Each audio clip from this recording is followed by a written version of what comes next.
Hi everyone, in this video I'll show you how you can recover an unsaved Word document. Suppose you typed something in MS Word and accidentally closed it without saving it. Now let's see how to recover. Simply open Word again.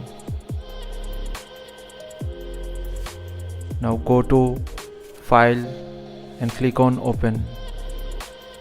At the bottom you'll see the option Recover Unsaved Documents. Now here you will see a list of files. These are all the unsaved documents. Select the files you want to recover and click on open. That's it.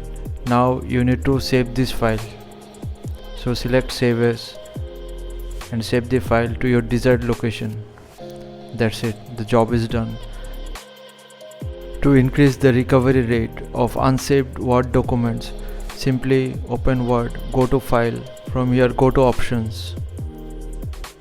Go to the Save tab and change this time from 10 to 1 minutes and save the change. So thanks for watching. Please feel free to subscribe and support the channel. Thank you.